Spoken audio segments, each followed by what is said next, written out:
ഞങ്ങളോടല്ലല്ലോ പറഞ്ഞത്, ഞങ്ങളോടല്ല പറഞ്ഞിരിക്കുന്നത്. ഞാൻ വളരെ വ്യക്തമായി പറഞ്ഞത്, നിങ്ങൾ എത്ര ചുഴിഞ്ഞു ചോദിച്ചാലും UDFന്റെ പ്രവർത്തനവുമായി അദ്ദേഹം സഹകരിച്ചു പോകണോ വേണ്ടയോ എന്ന് അദ്ദേഹം എടുക്കുന്ന വ്യക്തിപരമായ തീരുമാനമാണ്. പഞ്ചായത്ത് തല യോഗങ്ങൾ, ബൂത്ത് തലത്തിലുള്ള ഗ്രഹസന്ദർശനം ഉൾപ്പെടെയുള്ള പ്രവർത്തന പരിപാടികളുമായിട്ട് UDF മുന്നോട്ട് പോകുന്നു.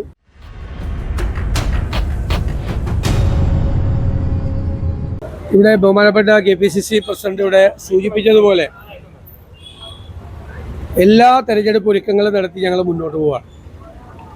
ഇന്ന് രാവിലെ CPM സെക്രട്ടറി പറഞ്ഞു UDFന് ഭയങ്കര കുഴപ്പമാണെന്ന്.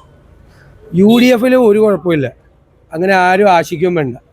കാരണം UDFൽ ഒരു കരിയില പോലും അനങ്ങാതെ എല്ലാവരും ഒരുമിച്ചെടുത്ത ഒരു തീരുമാനമാണ്.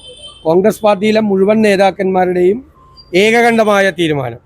അത് മുഴുവൻ UDF നേതാക്കളുടെയും പൂർണ്ണമായ അനുമതിയോടുകൂടി സമ്മതത്തോടും കൂടിയാണ് ഏറ്റവും പെട്ടെന്ന് UDF സ്ഥാനാർത്ഥിയെ പ്രഖ്യാപിച്ച് ഇവിടെ തെരഞ്ഞെടുപ്പ് ഗോതയിലേക്ക് ഇറങ്ങിയിരിക്കുന്നത്.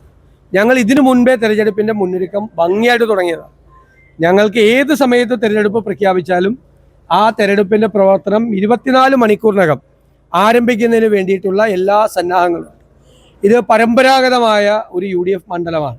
ചില പ്രത്യേക കാരണങ്ങളാലാണ് കഴിഞ്ഞ 9 വർഷം നമുക്കത് നഷ്ടപ്പെട്ടത്. അത് വലിയ ഭൂരിപക്ഷത്തിൽ, നിങ്ങൾക്കറിയാമല്ലോ, UDF ജയിച്ചിരിക്കുന്നതെല്ലാം മഹാഭൂരിപക്ഷത്തിലാണ് ഉപതെരഞ്ഞെടുപ്പുകൾ. ആ മഹാഭൂരിപക്ഷം നിലമ്പൂരിലും ഉണ്ടാക്കാൻ കഴിയും എന്ന് ഞങ്ങൾക്ക് ഉറപ്പുണ്ട്. അദ്ദേഹമാണ് തീരുമാനിക്കേണ്ടത്. അദ്ദേഹം എന്ത് നിലപാട് ഈ തെരഞ്ഞെടുപ്പിൽ സ്വീകരിക്കണം എന്ന് അദ്ദേഹമാണ് തീരുമാനിക്കേണ്ടത്. അല്ലല്ല, അത് അദ്ദേഹം തീരുമാനിക്കട്ടെ. അത് അദ്ദേഹമാണ് ഇങ്ങനൊരു അഭിപ്രായ വ്യത്യാസം പറഞ്ഞത്. അപ്പോൾ തെരഞ്ഞെടുപ്പുമായി സഹകരിക്കണോ വേണ്ടയോ എന്നുള്ള തീരുമാനം എടുക്കേണ്ടത് അദ്ദേഹമാണ്.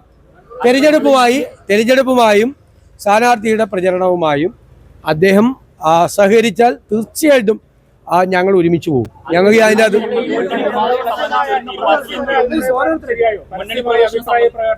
അല്ലല്ല, അത് അദ്ദേഹം തീരുമാനിക്കട്ടെ. അദ്ദേഹം തെരഞ്ഞെടുപ്പുമായി, ഈ നിലമ്പൂരിലെ ഉപതെരഞ്ഞെടുപ്പുമായി, UDFന്റെ പ്രവർത്തനവുമായി അദ്ദേഹം സഹകരിച്ചു പോകണോ വേണ്ടയോ എന്ന് അദ്ദേഹം എടുക്കുന്ന വ്യക്തിപരമായ തീരുമാനമാണ്.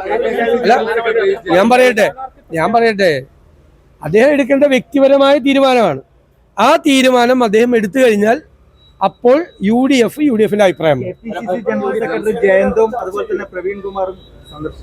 അത് അവര് വേറെ എന്തോ സൗഹൃദം ഞങ്ങൾ അറിഞ്ഞുകൊണ്ട് പോയത്. നടക്കുകയാണെങ്കിൽ താൻ മത്സരിക്കില്ല, അല്ലെങ്കിൽ തനിക്ക് മറിച്ച് ചിന്തിക്കേണ്ടി വരും എന്നുള്ള കാര്യമാണ്. അപ്പൊ മുന്നണി പ്രവേശനം സംബന്ധിച്ച് ഒരു തീരുമാനത്തിൽ എത്തിയോ? അത് ഞങ്ങളോട് പറഞ്ഞല്ലോ. അദ്ദേഹം ഞങ്ങളോടല്ലല്ലോ അങ്ങനെ പറഞ്ഞിരിക്കുന്നത്, നിങ്ങളോടല്ലേ പറഞ്ഞിരിക്കുന്നത്. ഞങ്ങളോടല്ല പറഞ്ഞിരിക്കുന്നത്. ഞാൻ വളരെ വ്യക്തമായി പറഞ്ഞത്, നിങ്ങൾ എത്ര ചുഴിഞ്ഞു ചോദിച്ചാലും ഒരു വാക്ക്, നിങ്ങൾ എത്ര ചോദ്യം ചോദിച്ചാലും ഞാൻ ഈ പറഞ്ഞതിൻ്റെ അപ്പുറം കിട്ടില്ല. ഞാൻ പറഞ്ഞതിൽ വ്യക്തതയുണ്ടല്ലോ. ഈ നിലമ്പൂരിലെ ഉപതെരഞ്ഞെടുപ്പുമായി പൂർണ്ണമായി സഹകരിച്ച് പോകണമോ വേണ്ടയോ എന്ന് തീരുമാനിക്കേണ്ടത് അദ്ദേഹമാണ്. അദ്ദേഹം ആ തീരുമാനം എടുത്ത് ആ തീരുമാനം പ്രഖ്യാപിച്ചാൽ ഞങ്ങൾ UDFന്റെ അഭിപ്രായം ഞങ്ങൾ പറയും.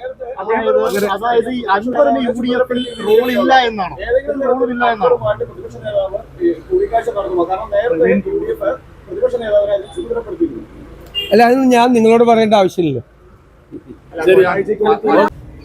മുന്നേറ്റം നടത്തുന്നതിന് വേണ്ടി ആവശ്യമായിട്ടുള്ള ക്രമീകരണങ്ങൾ യോഗത്തിൽ ആലോചിച്ചിട്ടുണ്ട്. തെരഞ്ഞെടുപ്പ് കൺവെൻഷൻ, പഞ്ചായത്ത് തല യോഗങ്ങൾ, ബൂത്ത് തലത്തിലുള്ള ഗ്രഹസന്ദർശനം ഉൾപ്പെടെയുള്ള പ്രവർത്തന പരിപാടികളുമായിട്ട് UDF മുന്നോട്ട് പോകുന്നു. വലിയ വിജയപ്രതീക്ഷയിലാണ്.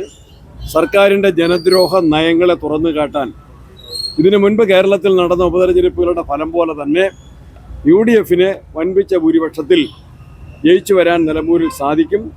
ആദ്യം സ്ഥാനാർത്ഥിയെ പ്രഖ്യാപിക്കാൻ സാധിച്ചു. പ്രചരണ രംഗത്ത് മുൻകൈ നേടി UDF മുന്നോട്ട് പോവുകയാണ്. എല്ലാവരും ഒറ്റക്കെട്ടായിട്ട് UDFന്റെ വിജയത്തിനു വേണ്ടി അണിനിരന്നു കഴിഞ്ഞു. ഈ അൻവറിന്റെ റോൾ എന്താണ് UDFിൽ തീരുമാനമായോ?